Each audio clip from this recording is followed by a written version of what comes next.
Hello and welcome to another update on the DXY. Yeah, just want to give you a quick update here on the DXY chart.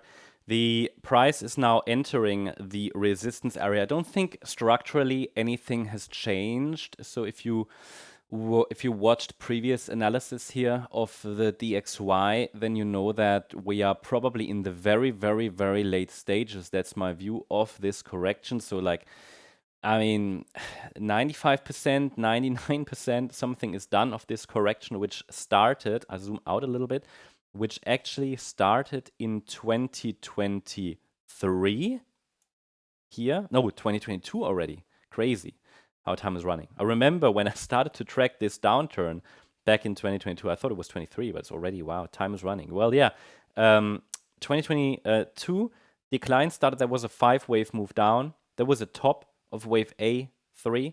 I think this is actually when I started here, the stocks membership back in 2022. Crazy, because this is when I started to track the DXY as well. But yeah, we had a 5-wave move down, then eventually a 3-wave move sideways, consolidation, and now another 5-wave move down. I've been waiting for that quite a long time. I mean, this year was longer than initially anticipated, but again, price just needed that time.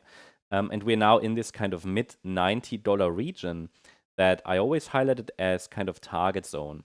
I think one more low would be ideal. But again, sometimes the market just doesn't like to give us that one more low. But overall, I think we are in a broader turning area from where the price could turn around and start the next uptrend.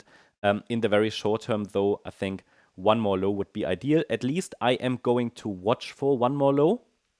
But really, it only applies to the nanostructures here. Going to watch for one more low as long as we stay below $98.90. Now, most recently, the idea was that circle wave 4 topped here on the 12th of May. And we're now in an ending diagonal to the downside. Now, I can already call this 5 waves down if I really want to. I can already say this is wave 1, wave 2, and then A, B, C in wave 3.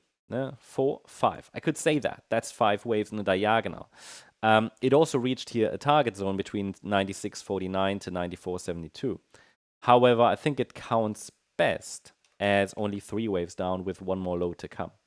And then we could reach maybe 96 to 94.75 as next ideal target zone. So it's going to be this resistance area that really matters between 97.33 and 98.90. Any break above it is not invalidation for one more low, but it is the first indication that we're turning around, which would be further confirmed with a break above the green line at $100.53. Well, what I don't think at this point is the idea that we could get a broader wave 4. I mean, it's technically possible. This could just be a flat correction, a broader wave 4. I would treat this as an alternative, you know. So like a flat, maybe a running flat correction or something. Let's say if we break above initial resistance and we still break down, then it's likely the yellow scenario. That would mean this B wave did overshoot quite a bit, which is technically possible, especially it's 3 waves down. And normally we say the maximum for an overshooting B wave is the 138% retracement. In this case, $96.41. So yeah, I mean, this is exactly what the price reacted to. So yeah, I'm not ready to take the yellow scenario of the chart, which allows for a broader wave 4, which in the white scenario presumably topped on the 12th of May. So that's the DXY update. Hope you enjoyed it. Thanks so much. Bye-bye.